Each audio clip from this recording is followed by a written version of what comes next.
Hey guys, I wanted to do a video today about why I came to the Philippines. I also want to talk a little bit, for the first few seconds, about people are under this assumption that a lot of people are running away from something in the Philippines. I think it's partially true in a lot of cases here from what I've seen, but not in all cases. A lot of people come here because I think the Philippines has a lot to offer them financially. I think family-wise, if you get married to the right person over here, um, families mean a lot more over here. And if you treat your family good over here, you'll get that same affection back from your family. And I mean, it's just true. I mean, in most cases. But a lot of these people come over here and the costs are cheaper. There's a lot more to do over here. I mean, you can live on the beach for fairly reasonable money in some places. The people are nice, so that's why people come here. But some people come here because they are running away from things. And you can pretty much, when you walk to the mall and you see another expat walking to the mall, you can kind of almost look at them and tell from their look on their face that they're an expat that ran away from something, or that they come over here to start a new life and try to be happy over here because they just want to, they're over here for something other than running away from something. And it's really funny because the sad ones are the ones that are disgruntled and they're not happy and they complain about everything. Those are the ones I think that are running away from something. There's something in their past that they're running away from. But I want to get into my reasons why I come over here. Anyway, I've got like almost all, I fill all the categories. Health is one of them. I retired at age 55 because of some issues that I had with my health. That was most of them were related to the military, almost all of them. And back in the States, I was getting care. I was getting free care for it, which is great. You know, the VA was taking care of me, and the doctor admitted that it's linked to, you know, back in the military from looking at my records. But he said, if you go through the VA in Boston, he says, you're not likely to get through them. He says, they're really hardcore. The doctors in there, he says, they're real jerks. So I was like, okay, so what do I do? He says, if you ever move out of state, or he says, you know, you go someplace, just, so I was thinking, well, maybe like if I, you know, when I retire, I'm thinking about going someplace else. Maybe if they have a VA there, but Belize didn't have a VA. But then I found out that the Philippines did have a VA. They have a VA clinic here, so you can put in for your claim here. So I put in for my claim over here, and I actually won the claim. And I was pleasantly surprised about that when I got here. But that's one reason why I left the United States, was because the healthcare over here is cheaper for the things that aren't associated, like as I age and stuff like that. I want to be able to have cheap healthcare, and I can get cheap insurance over here too. So all those things are all, you know, involved in this.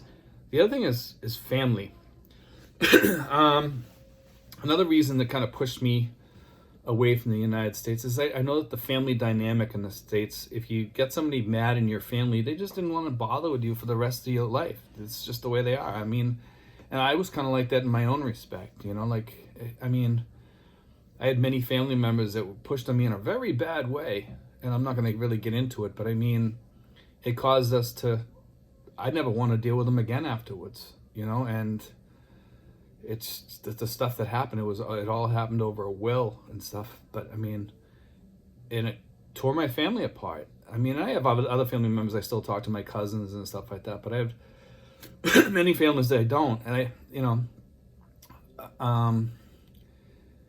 I wish it wasn't that way, but it seems to be that way. And maybe someday they'll regret for their decisions of what they did, because, you know, it wasn't me who did anything wrong. I was just trying to do everything right, you know. And family members are funny like that. You never know what they're gonna do to you, you know. So that kind of pushed me towards, you know, coming to the Philippines.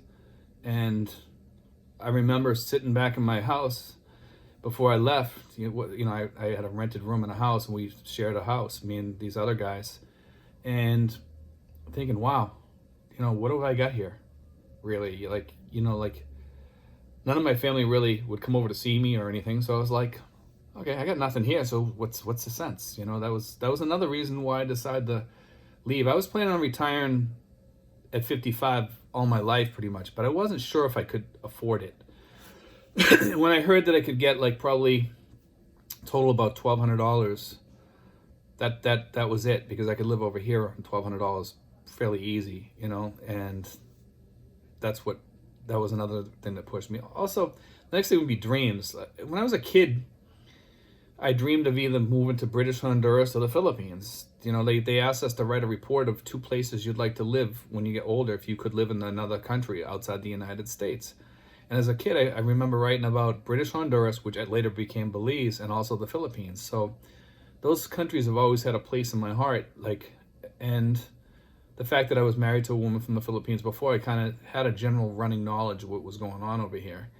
I still like Belize. I still love Belize, and I still have a lot of friends there, and and I stay in touch with them, and and those people are very dear friends even to this day.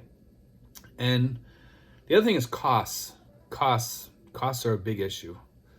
I mean, if I went to another country on $1,200 a month, you'd be hard pressed to survive in almost any other country. Some countries you could, but you wouldn't live well. Belize on $1,200 a month, you would not live well. You would not live well at all. You probably wouldn't be able to afford insurance.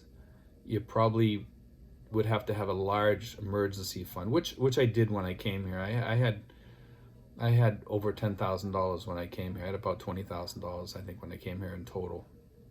Some of that I used to fix up the house. Some of it I used to get stuff that I wanted. Some was to get more clothes. Some was to get refrigerators and AC and furniture and all that stuff. But that, all these things are things you have to remember when you come here. But these are the reasons why I came here, was because of the costs. The other thing is work. Work didn't really come into play here much as far as like trying to find better work. But as far as leaving my work, it was a great move, because the stress of my work was just not worth it. The people above me made it very difficult to work there. Working in my town was not a fun place to work. There was a lot of politics, and you had to, people wanted to jump when they say jump, and I wasn't into that. You know what I mean? Like, I'll do, I knew what my job was. You don't have to keep telling me what my job is, and I know how to do it, and I did it well. And anybody that knew me knew that I did my job well, but the people that were in charge there just, I don't know, they didn't know how to really run the city or the school department, that I think personally. I mean, I'm out of there now, so it really doesn't matter what I say. I have no intention on going back there. I'm not looking for anything from them at all. I mean, I'm retired, so the other thing is people. When I left, I saw the United States as kind of deteriorating.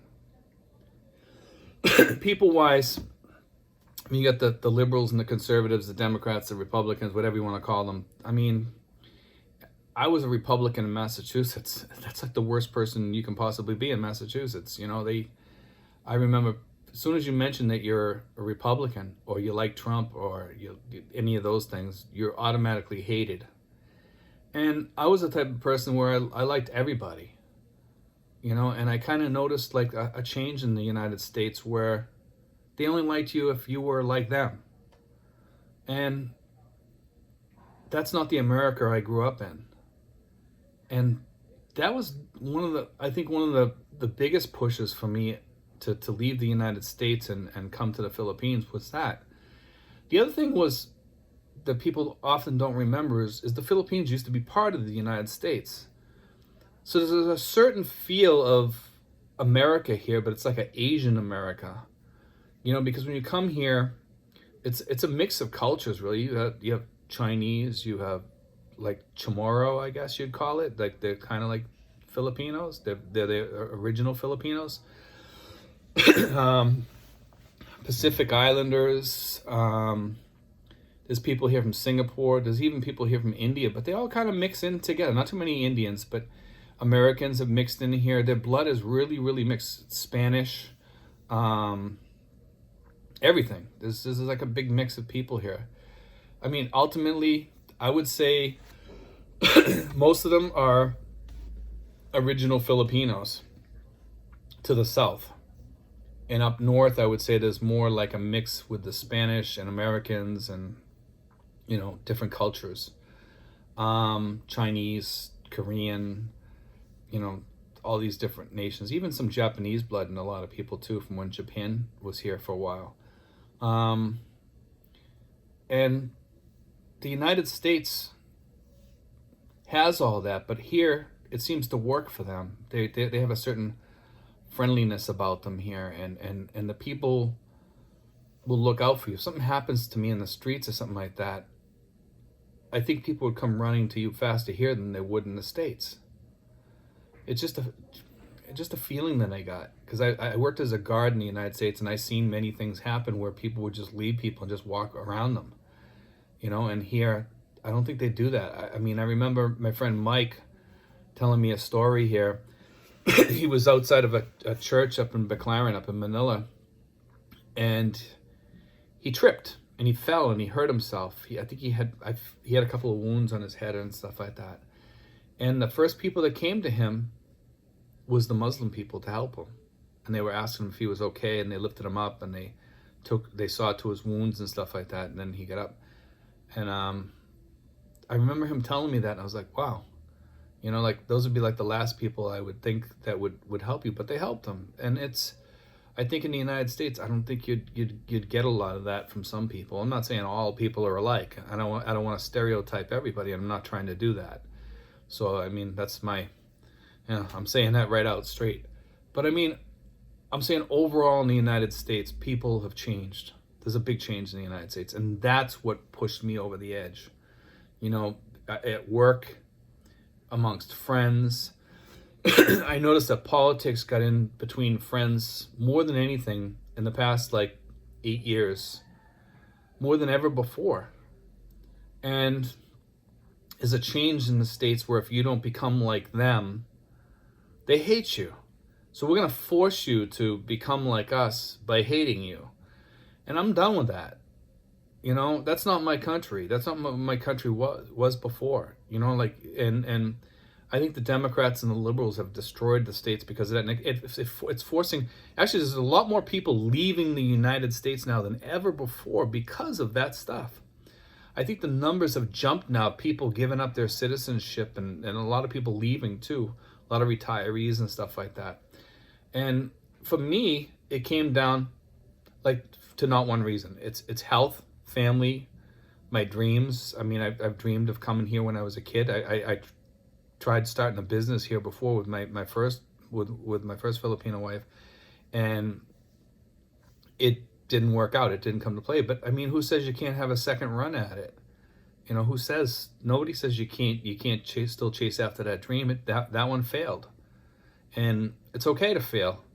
And you just got to keep on making those steps to build those steps towards your dream, and just keep on going for it.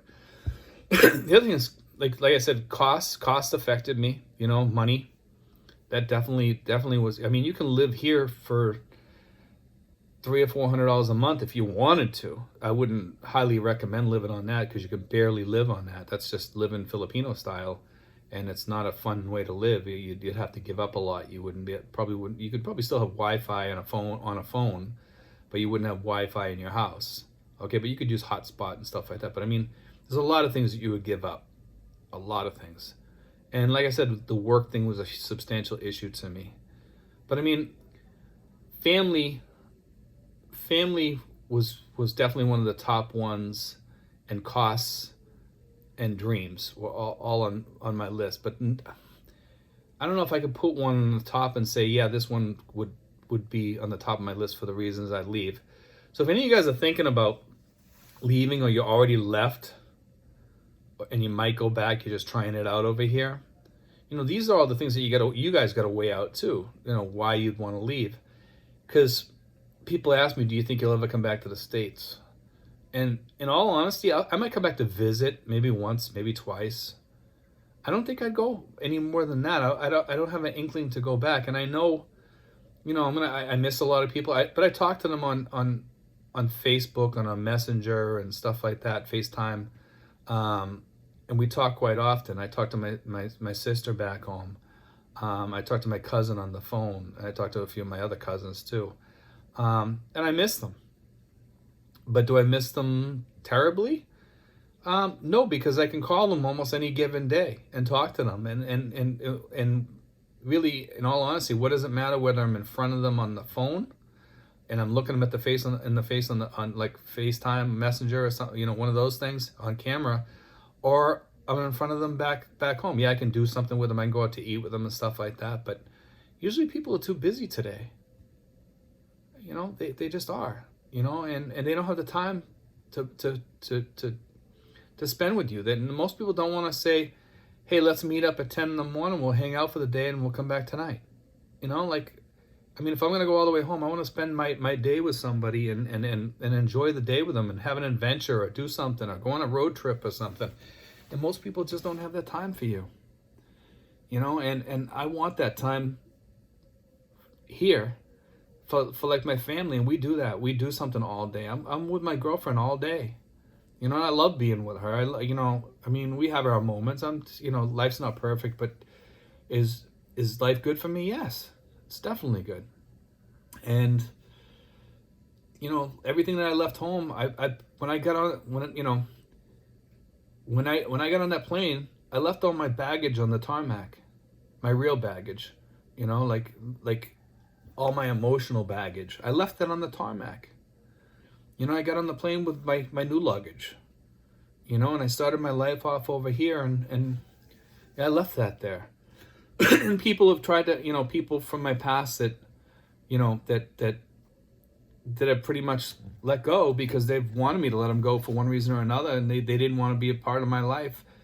They've called me, and then all of a sudden they want to be friends again or whatever, and then I'm like, why do you want to be friends? You didn't want to be friends with me back home. So why now?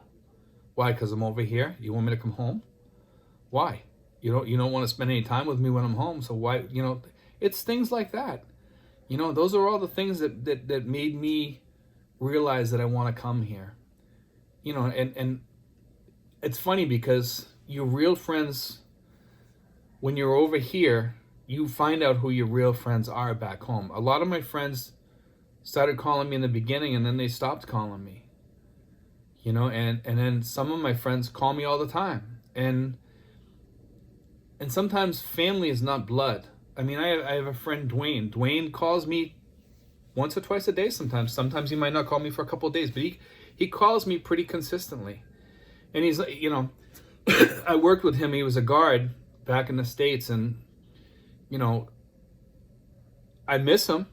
From like we used to hang out once in a while, like we'd see each other at work and stuff like that. And once in a while we went to Belize together and a few other things. And, but do I miss him a lot? No, because we talk to each other quite a lot. Sometimes we run out of conversations, but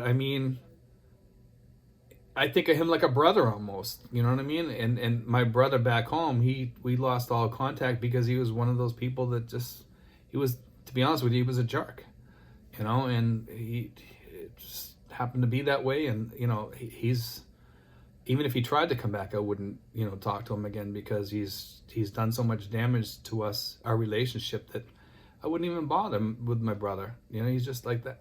But with Dwayne's like a brother. I have other people who I'm really close with too back home. There's a few other people that call me pretty often or stay in touch with me.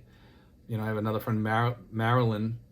Marilyn's a really close friend of mine who I used to go to church with, and she contacts me probably about every 5 or 6 months. She calls me just to see how I'm doing and everything, and I'm glad for that. Really, at least she calls, and I'm really happy for that. But there's a lot of people that don't call me in my family. Like I have a lot of cousins that have my phone number and stuff, and they don't call me. Some of them I have to call them, and And, I know people get busy. I understand that. So I they get a free pass on that one. But some people I stay in touch with more than others, and I do miss a lot of my cousins back home. Like my cousin Roger calls me, Kim contacts me. I contact my cousin Danny's wife once in a while. We talk quite often. Danny works a lot, so he doesn't call too much. I talk to some of the other people too, but guys, when you come over here, you have to consider your family. So that's one of the things you have to, can you live without your family back in the States?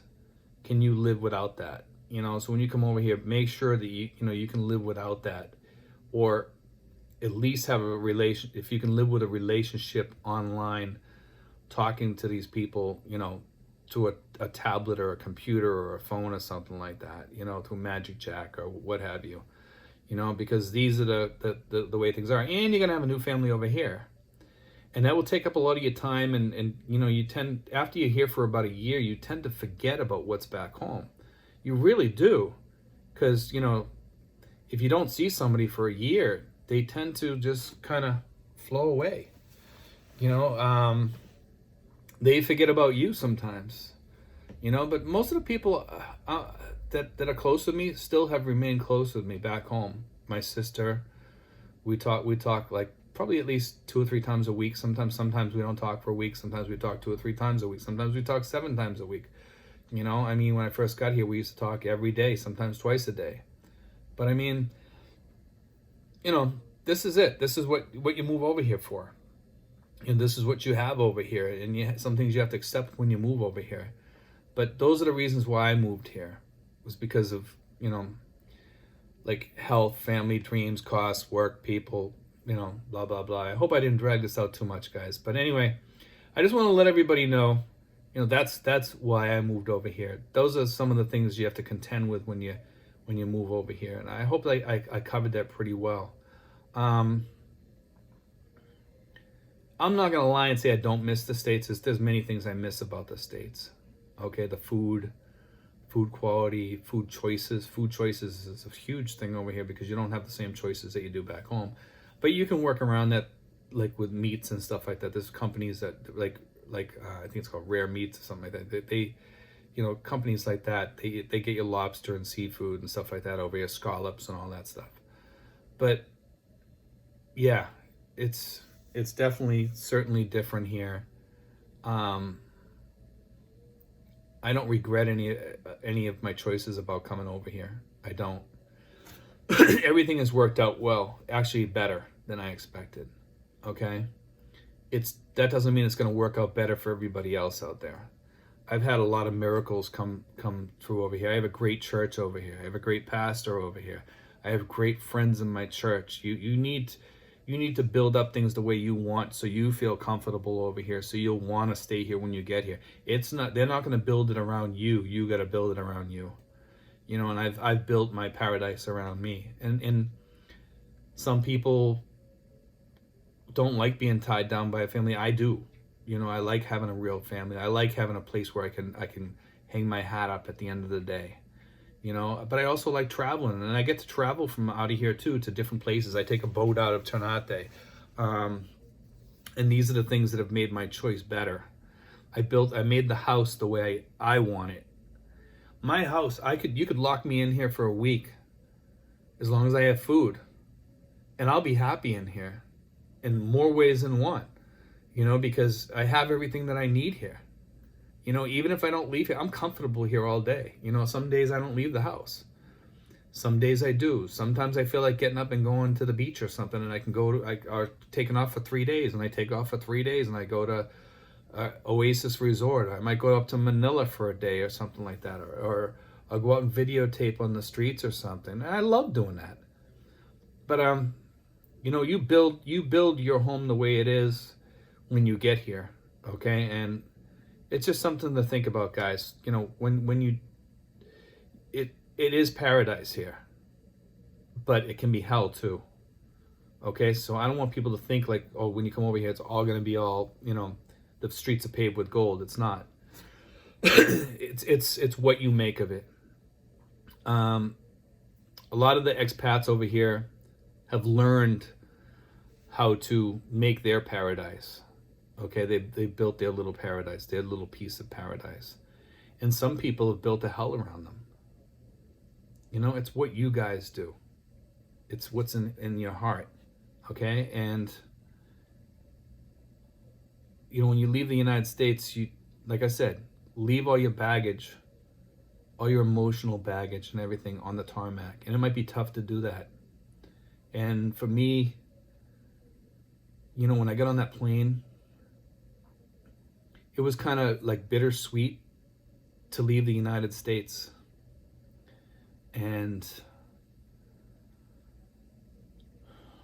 leaving that baggage, you know, you leave a chunk out of you, okay? But it's the bad chunk. It's a bad chunk. You know, I had so many things happen to me in my life that when you reach that point, you just kind of want to get rid of it. And in the end, I did. And I don't want to go back to that. You know, I don't ever want to go back to that. I don't want to. I don't want to step back into that life again. And I could at any moment. That's the funny thing, is you can always go back to that if that's what you want to do. If you're happy going back to that life, then you can step back into that at any moment. But I don't ever want to go back to that, because life is so good for me here. I can actually save money. I do everything I want to do. I have good foods. I have a good girlfriend. We have 2 great kids. You know, they're not my biological kids, but I love them like my own biological kids.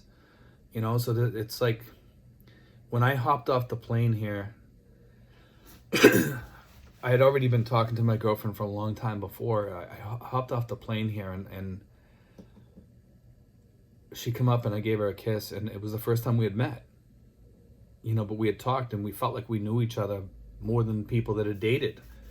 And we almost fit into each other's lives like right away. And here I am now, coming up on like a year and 9 months, I think, or something like that here. And we still get along great now as we did when we first met, you know, when I got off the plane. But we were talking to each other when I used to work doing security on weekends. I remember talking to her sometimes on weekends, and you know, when you're sitting there, you're bored, and I remember, and we just, you know, we clicked way back then. But I mean, here I am now, and it worked for me. And for some people coming over here, you know, it might be that you come over here as a single person and meet somebody. And in some ways, I would recommend that to most people. But if you meet somebody online or something like that and it works out, that's good too, you know. But anyway, guys, that's my story. You know, I just wanted to put that out there. I know it's like 30 minutes. It's a long story, but I hope you enjoyed that. I hope that helped you guys, you know. And that's my reason why I come to the Philippines. Thanks, guys.